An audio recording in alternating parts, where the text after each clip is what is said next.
Depuis un mois, Myriam Delahalle s'entraîne ici au Challenge Boxing dans le 13e arrondissement marseillais. 2 fois par jour, la championne du monde clermontoise retrouve Louis Lavallie, le charismatique patron de la salle. Sur les murs du gymnase, certains des plus grands noms de la boxe française de ces 20 dernières années.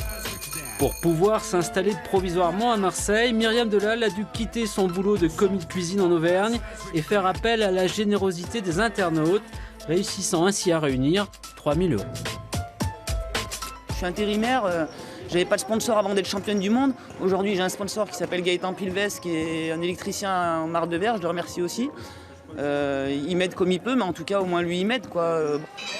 J'ai commencé la boxe à 24 ans, comme quoi il n'y a rien d'impossible, quoi.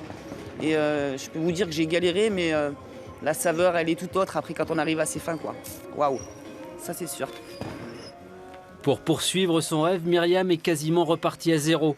Sans club, sans entraîneur, après son titre mondial, elle s'est donc tournée vers Louis Lavallie, qui l'avait déjà aidé au tout début de sa carrière. Après avoir hésité, notamment à cause de la distance, l'ancien docker a accepté de préparer la championne auvergnate. Même sur une courte période, il sait qu'il peut encore l'aider à se perfectionner. Myriam, c'est quelqu'un qui est assez raide de but, qui boxe un peu raide. Et là, justement, un peu dans les déplacements, ça l'oblige à être en mouvement, à ne pas rester raide, à accompagner des coups, à se baisser. Le petit nom de cette installation, l'araignée. Cet appareil, je l'avais monté quand j'avais Jean-Marc Moreau qui faisait le championnat d'Europe.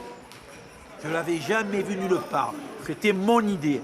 Et maintenant, sur Internet, tu vois des champions qui le font. Mais je vous promets que quand je l'ai fait, je ne l'avais jamais vu nulle part. Voilà. Myriam poursuit cette dure séance d'entraînement par du sparring face à des boxeurs pros masculins. Il ne faut surtout pas la prendre comme une fille. En dehors du ring, c'est une fille, sur le ring, c'est un homme, donc il ne faut pas avoir pitié parce qu'elle n'aura pas pour nous. Hein? Ce n'est pas la première fois que Louis Lavallie entraîne une boxeuse. Il a en particulier formé Myriam Lamarre, plusieurs fois championne du monde. Ici, les filles sont plutôt bien vues. Pour un rhume, un boxeur, il vient pas à la salle.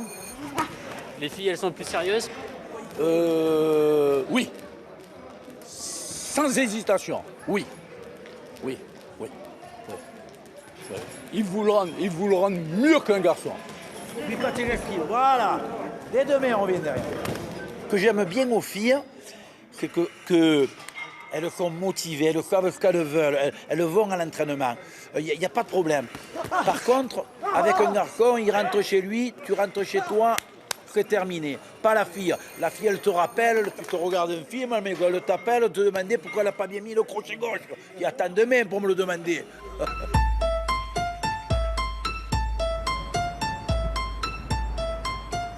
Le lendemain matin, justement, petite séance de récupération sur la plage du Prado. Au programme, footing et shadow. Dans quelques jours, Myriam Delahalle affronte la championne belge Elfie Phillips pour un titre mondial WBC Silver. Les deux jeunes femmes se sont déjà rencontrées. Le combat s'était terminé par un match nul. Pour l'emporter cette fois-ci, Myriam a mis sa vie entre parenthèses, loin de sa famille et de ses amis. C'est difficile, ça manque. Et quand il y a du manque, voilà, on est prêt à tout donner le jour J. C'est important, je crois, d'enlever tous ces paramètres-là. Pas trop de facilité, tout ça. Quand c'est dur, c'est toujours plus facile le jour J, j'ai envie de dire. C'est la vérité, hein. C'est des sports où il faut beaucoup se contraindre, enfin, il y a beaucoup de contraintes, quoi. S'enlever beaucoup de choses pour... Il y a le temps de les faire après, il y a un temps pour tout, quoi. Et on sait que c'est un sport dur, donc être dans le dur, c'est bien. Ça marche au prix. La matinée est loin d'être terminée pour Myriam. De retour à la salle, Louis a prévu une leçon. Le point fort de la championne des super légers, la frappe. Ses coups font très mal. Le coach lui fait travailler la défense et l'esquive. Je vois que je prends moins de coups, même si j'ai un petit peu de 3 marques, je boxe contre des gars, donc... mais non, bien, je suis sereine. Louis m'a mis en confiance par rapport à ça, prendre beaucoup moins de coups. Je suis arrivé, comme il dit, j'étais championne. Maintenant, s'il peut m'apporter plus, et c'est le cas, si on prend moins de coups, les coups, ça nourrit pas, quoi. J'ai 37 ans, j'ai envie de faire encore 2-3 ans, donc vaut mieux éviter de prendre un maximum de coups, quoi. C'est Jean-Marc Mormec, le célèbre champion des mi-lourds, devenu promoteur, qui organise ce combat pour une ceinture mondiale. Devant les caméras de télévision, la boxeuse clermontoise sait qu'elle va devoir briller. Ce combat, elle est dos au mur. Si elle le gagne, il va couvrir des trucs incroyables. si elle le perd, j'ai bien peur que plus rien ne couvre. Myriam n'a pas le choix, elle termine sa préparation, la rage au ventre. Oh, oh, oh, oh.